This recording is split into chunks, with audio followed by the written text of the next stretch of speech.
muitos estudiosos costumam classificar esse conceito do remanescente em 3 ênfases principais. Seria, em primeiro lugar, o remanescente histórico, não tem que ver com a religião em si, tem que ver com o fato da sobrevivência em si. O segundo conceito do remanescente é o sentido mais religioso agora, que nós costumamos chamar de remanescente fiel.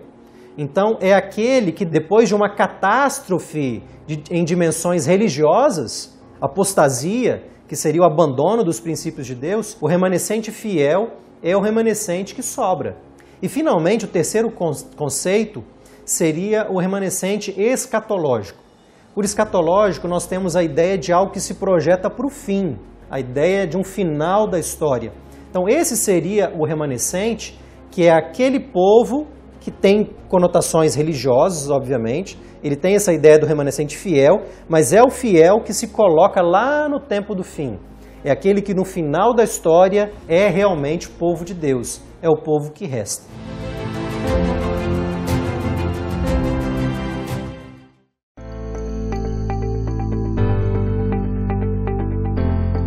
Temos então uma base muito interessante no livro de Gênesis sobre o remanescente, aparecendo ali especialmente no contexto de catástrofes de ordem natural, que envolvem fome, dilúvio, e nós vimos como que a ideia de um remanescente histórico se alinha à ideia de um remanescente fiel também. Mas existe uma oscilação na história. Quando a gente vai para a época, por exemplo, dos profetas, estou pegando aqui profetas bem de uma linha inicial das Escrituras, 1 Reis capítulo 19 é um exemplo disso, nós temos Elias. Elias vive uma grande catástrofe de ordem espiritual.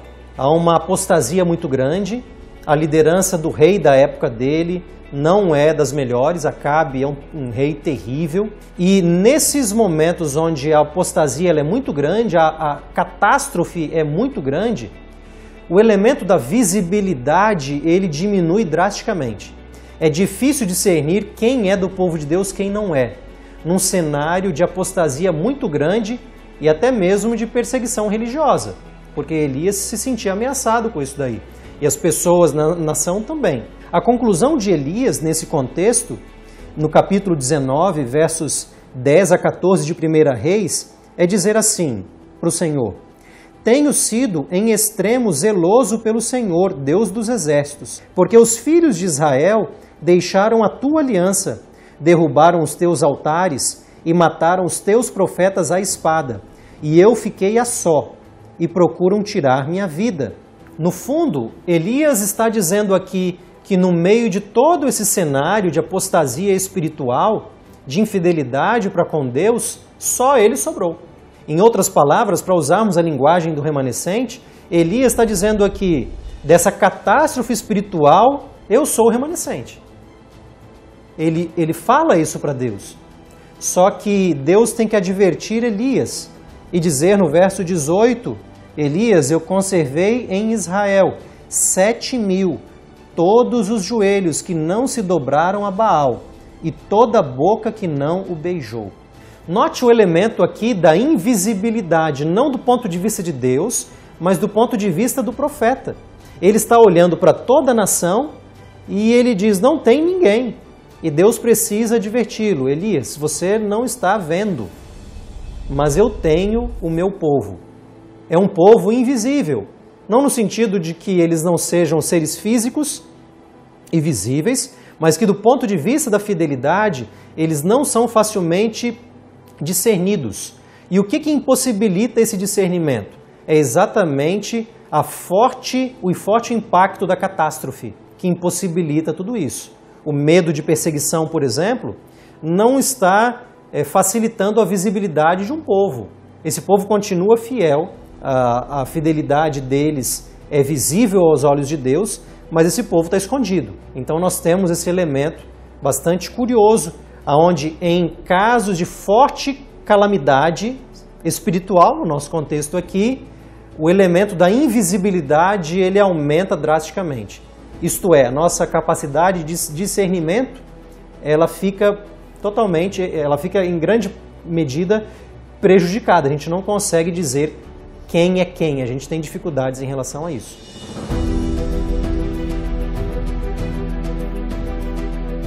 Quando nós passamos dessa experiência de Elias para a experiência de outros profetas, que agora também estão advertindo Israel e Judá sobre a fidelidade a Deus, nós temos agora grandes projeções de um juízo divino. Um juízo divino que vai envolver o seu povo também. Nós temos falas sobre isso em Isaías, em Amós e em várias partes dos profetas, advertências sobre o juízo de Deus. O grande dia do Senhor vai chegar. Ele vai ser um dia terrível. As nações vão dar conta, inclusive o povo de Deus também. Mas depois que esse juízo vier, haverá um sobrevivente. Haverá a existência, nós teremos a existência de um povo que passa por esse juízo. Aqui a catástrofe é o próprio juízo de Deus, trazendo a termo as questões que Deus deseja trazer por conta da infidelidade e também da exploração que nós temos. Aqui nós temos um remanescente fiel que se projeta numa perspectiva escatológica, isto é, no fim, depois do julgamento de Deus. Quem é que vai sobrar? Amós capítulo 5, verso 14 e 15 fala do restante de José que será poupado. Amós 5,18 fala do dia de trevas do Senhor, é o dia escatológico do Senhor, mas haverá um restante que será poupado. É o povo que sobrevive ao julgamento. Isaías capítulo 4, versos 2 a 3 fala de um santo remanescente que após o julgamento do Senhor será o restante desse povo, de acordo com Isaías capítulo 11, versos 10 a 16, se referindo aos israelitas. Portanto, é aqui na literatura dos profetas que nós encontramos essa transição de pensar não apenas no remanescente fiel, mas também no remanescente fiel de ordem ou de contornos escatológicos, isto é, tendo em vista o julgamento de Deus no final da história.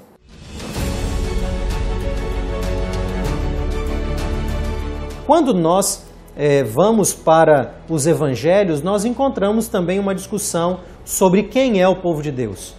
E Jesus, ele fortemente discute com líderes judaicos, ele questiona o status que eles têm como líderes do povo de Deus, ele vai falar sobre os seus pequeninos irmãos, ele vai conversar com publicanos, com samaritanos, e ele vai lidar com gente que, do ponto de vista judaico de sua época, não faziam parte do povo visível de Deus. E aqui nós temos Jesus desafiando um pouco essa questão de uma comunidade teoricamente estabelecida. Jesus vai mexer um pouco com isso daí. Ele vai usar a parábola, por exemplo, do joio e do trigo que crescem juntos e que Deus fará uma divisão desse povo. Então nós encontramos ali subsídios bíblicos para pensarmos uma comunidade visível, mas que não pode ser levada, essa visibilidade, esse discernimento, essa separação, não pode ser levado até as últimas consequências, porque Jesus está trabalhando com pessoas que não fazem parte dessa comunidade, do ponto de vista da fidelidade, mas Jesus quer trazê-los para o seu aprisco.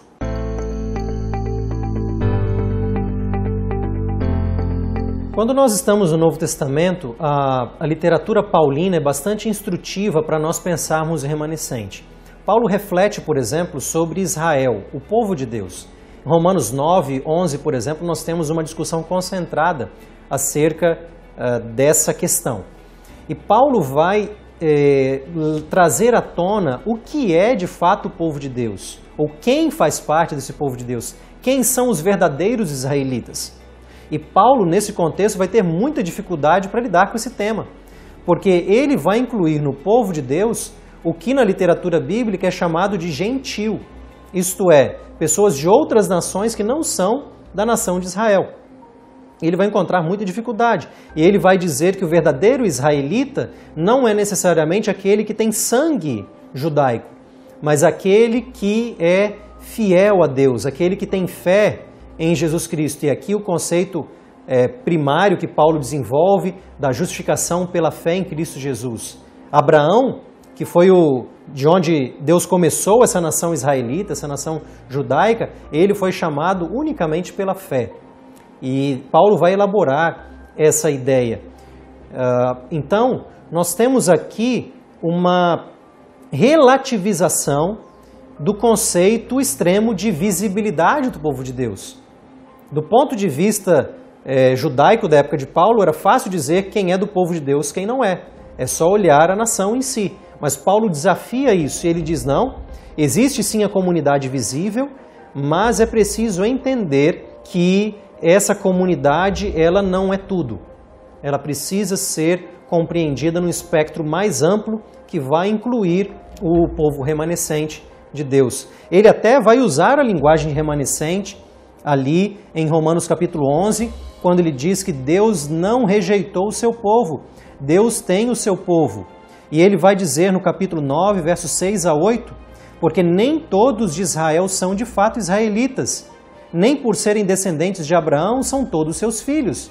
Veja aqui ele questionando essa ideia de etnicidade, portanto esse conceito extremo de visibilidade do povo de Deus.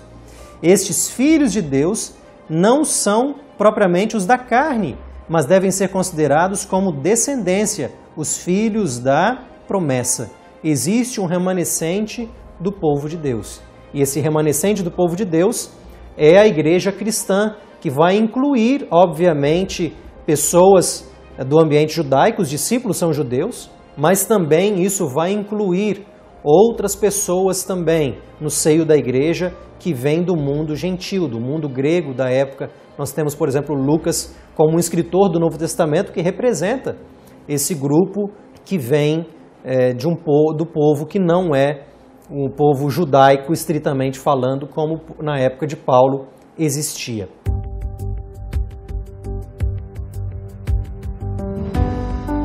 Quando nós vamos para o livro de Apocalipse, nós encontramos o tom mais escatológico. Os últimos dias, o remanescente do povo de Deus, especialmente nos capítulos 12 até o 14. Nós temos uma perseguição do dragão e da mulher no capítulo 12, e o texto vai dizer, aqui está o restante da descendência da mulher. Eles guardam os mandamentos de Deus e têm a fé em Jesus. Note, novamente, que aqui nós temos um contexto de catástrofe, não é? O dragão está perseguindo a mulher e a sua descendência. E é nesse contexto problemático de perseguição, portanto catástrofe, que o remanescente de Deus ele vai aparecer nesse momento escatológico da história. Apocalipse não começa falando sobre isso, ele já começa desde as 7 igrejas falando de um povo fiel. Para cada igreja ele vai falando, eu conheço as suas obras, ele reconhece a fidelidade do seu povo e ele pede para que eles sejam fiéis até a morte, por exemplo, é uma das mensagens às igrejas. Ele detecta ali perseguições também, ele detecta apostasia. Já existe uma ideia de remanescente nas 7 cartas às igrejas do Apocalipse, ali nos capítulos 2 e 3 deste livro. Mas é no capítulo 12 que fica mais evidente essa perseguição do dragão contra a mulher e o restante da sua descendência. E aqui nós temos a linguagem do remanescente aparecendo de maneira bem enfática.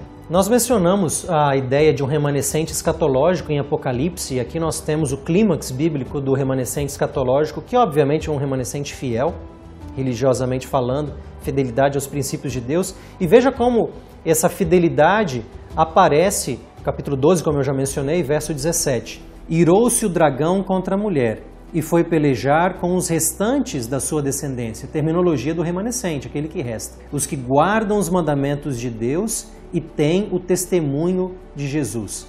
Veja que nós temos características bem marcantes sobre a fidelidade. A fidelidade à lei de Deus, ter o testemunho de Jesus. Apocalipse vai falar da importância da fé em Jesus. Fala também do testemunho de Jesus como sendo o espírito da profecia, no capítulo 19.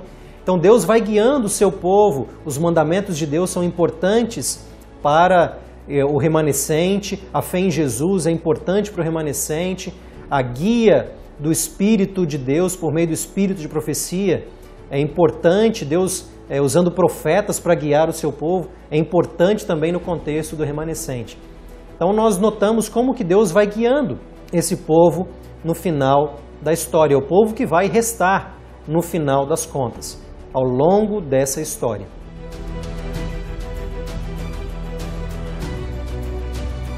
Como é que nós podemos observar todos esses conceitos que nós destacamos de visibilidade, invisibilidade do povo de Deus ao longo da história do cristianismo e a questão do remanescente? Como é que tudo isso pode me ajudar a entender a minha identidade fazendo parte de uma comunidade cristã, uma igreja, em comparação com outros cristãos, outras pessoas que têm outras afiliações religiosas ou outras compreensões religiosas? Como é que a gente se entende nesse processo? No que isso nos ajuda?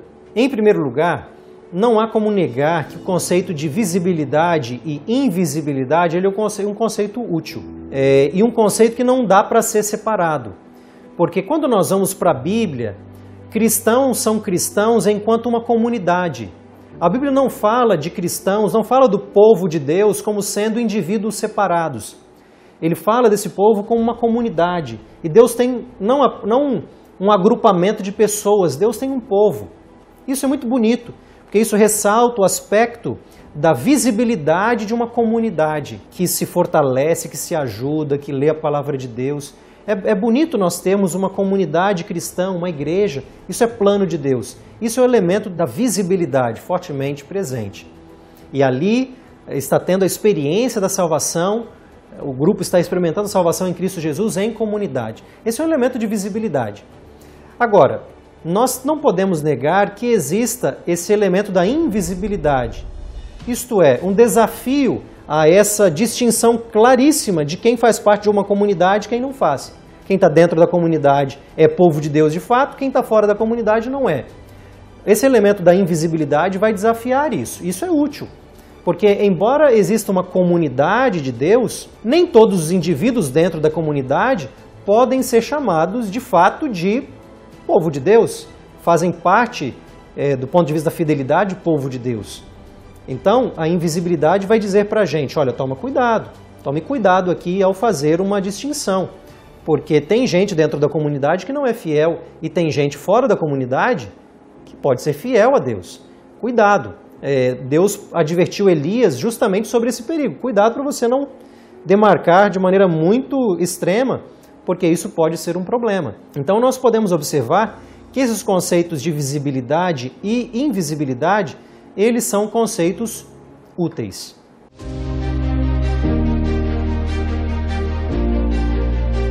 Então esse conceito de visível e invisível que nós trazemos da história do cristianismo é um conceito útil, importante.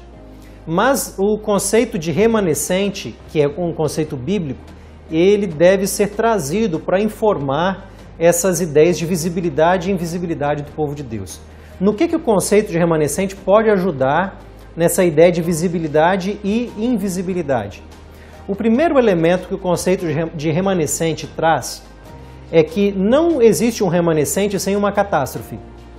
Falar de remanescente pressupõe catástrofe. Logo, ao falarmos de visibilidade e invisibilidade, nós não podemos falar disso simplesmente pensando numa religiosidade que não tem problemas. O que o conceito de remanescente traz é que a religiosidade, a afiliação religiosa, o fazer parte do povo de Deus, ao longo da história, é um processo marcado por desafios, marcado por catástrofes espirituais, marcado por uma liderança que às vezes não exerce o papel que deve exercer, por uma compreensão da verdade bíblica que não é a que deveria permear os ensinos, práticas religiosas que não deveriam ocorrer. Em outras palavras, dentro da religião, dentro da igreja, dentro do povo de Deus, existem coisas equivocadas que acontecem. E isso pode levar aquela comunidade, aquele povo de Deus para uma direção completamente equivocada. Muitas vezes, debates ecumênicos, eles falam sobre a aproximação entre as igrejas e os movimentos religiosos, mas muitas vezes eles se esquecem de que podem haver problemas em determinados movimentos religiosos. Pode haver apostasia, infidelidade a Deus. Como que vai haver uma reunião, portanto, de movimentos religiosos e de igrejas fechando os olhos para catástrofes espirituais, desvios espirituais que acontecem entre os movimentos religiosos. Então o conceito de remanescente ajuda a gente a ter os olhos abertos para isso daí, para o conceito de apostasia ao longo da história do cristianismo, para desvios religiosos. Ele nos ajuda a estar mais atento em relação a isso. E daí a importância de nós estudarmos cada vez mais a Bíblia, para entendermos o que é o plano de Deus, o que é a lei de Deus, o que é a fé em Jesus, para que a gente possa estar atento a essas catástrofes espirituais que aparecem por aí. Então, nós não podemos falar de visível e invisível sem considerar o elemento das catástrofes espirituais.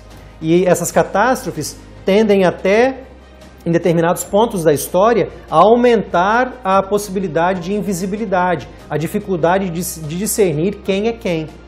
Nós tivemos ao longo da história, por exemplo, várias perseguições religiosas. E isso aumenta a invisibilidade, a nossa incapacidade de discernir onde está o povo de Deus nesse momento. Essa foi a experiência de Elias, no contexto ali de perseguição, e ele achou que ele era o único, e Deus teve que lembrá-lo. Cuidado, existem outros também que foram preservados. Então esse é um elemento importante, o elemento da catástrofe espiritual. Ao olharmos para os movimentos religiosos, nós não deveríamos olhar para os movimentos, todos eles têm virtudes, coisas importantes e boas, mas todos eles podem ser vítimas de uma catástrofe espiritual. Então é importante nós termos isso em mente. O segundo ponto que o conceito de remanescente nos ajuda e enriquece a ideia de visibilidade e invisibilidade do povo de Deus, isto é, a nossa capacidade de distinguir quem é do povo de Deus e quem não é uma questão histórica. Ou seja, algo acontece ao longo da história.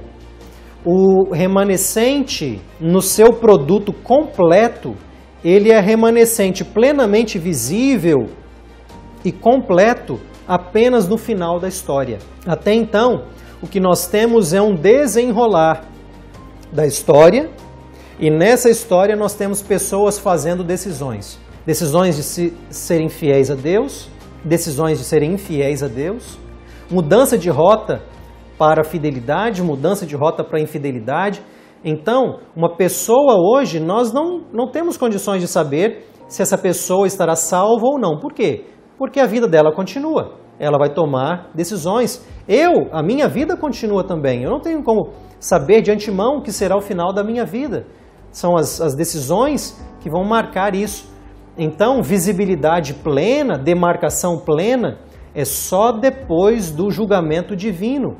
Só depois desse momento histórico no final que haverá um discernimento completo de quem é quem. Isso significa que o remanescente de Deus, ele está ao longo da história em processo de formação, em processo de desenvolvimento. E é isso que dificulta as coisas na demarcação. Nós temos um carro em movimento e não um carro parado para fazer uma análise dele. Muitas vezes, ao longo da história, a análise do visível e invisível é uma análise estática da igreja. E não é isso que a Bíblia privilegia. É tão estático que, às vezes, os teólogos correm para o conceito de predestinação, que é um conceito estático. Uma decisão prévia de Deus, dizendo quem vai ser salvo, quem não vai ser salvo. Quando a gente vai para o conceito de remanescente, não é a predestinação que determina a salvação. A predestinação é um plano de Deus para salvar as pessoas por meio de Jesus Cristo. Mas a decisão ela vai ser individual, ela vai sendo colocada ao longo da história. Quando eu me lembro, então, que os movimentos religiosos eles são marcados pela catástrofe religiosa, eles podem ser marcados pela catástrofe religiosa, todos são vulneráveis ao fenômeno da apostasia e também da ação do inimigo de Deus, como Apocalipse 12 diz, de perseguir esse povo. Todos podem ser vítimas dessa catástrofe religiosa e também todos estão num processo de formação. Pessoas estão tomando decisões. Bem, o que essas coisas dizem para mim hoje quando eu faço parte da minha comunidade religiosa? A primeira delas é que existe sim, do ponto de vista visível, uma comunidade do povo de Deus. Deus tem um povo e não indivíduos isolados. Isso é muito importante. Só que essa comunidade, ela não pode ser demarcada, como se a pessoa, por fazer parte dessa igreja, estivesse salva ou automaticamente perdida. Isso só vai acontecer no final da história. Até então, essa comunidade está em processo de formação. E como é que eu olho para pessoas que fazem parte de outros movimentos religiosos? Se eu faço parte da minha igreja, do meu movimento religioso, é porque eu tenho convicção de que essa comunidade é uma comunidade fiel a Deus, fiel aos seus mandamentos, tem fé em Jesus, é guiada pelo Espírito profético, o Espírito de profecia, que Deus está guiando. Eu tenho essa convicção e por isso faço parte da igreja que eu faço. Todas as pessoas que fazem parte da sua igreja, eu creio que devem ter essa convicção. E se não tem, é hora de estudar mais a Bíblia e comparar a sua filiação religiosa. Mas quando eu olho para essas coisas, ao fazer parte da minha igreja, em primeiro lugar eu tenho que ter um espírito de humildade. Eu tenho que ser lembrado por Deus a cada momento de que eu não posso fazer uma distinção das pessoas. O remanescente está em processo de formação. É como se fosse um carro que estivesse andando. Eu não posso fazer uma demarcação absolutamente clara sobre isso. Pessoas estão tomando decisões. Eu tenho que ser humilde ao fazer essa comparação das pessoas que estão em diferentes movimentos religiosos. Agora, o segundo ponto é que se eu tenho convicção de que eu tenho a palavra de Deus no meu coração, a minha comunidade religiosa, a minha igreja prega a palavra de Deus, eu preciso fazer missão nesse processo histórico, porque o remanescente está em processo de formação, convidando pessoas para que elas possam ter essa mesma experiência que eu tenho também. Então, duas coisas devem acontecer. Primeiro, a minha missão deve ser marcada por humildade.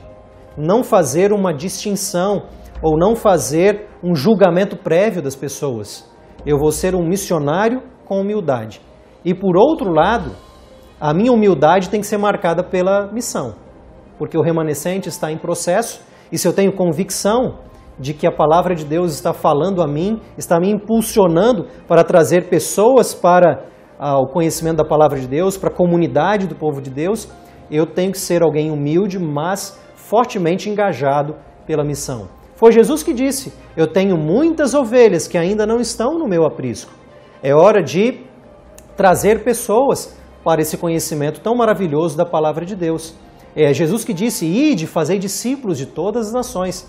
Nós devemos trazer essas pessoas, porque o remanescente está em processo de formação.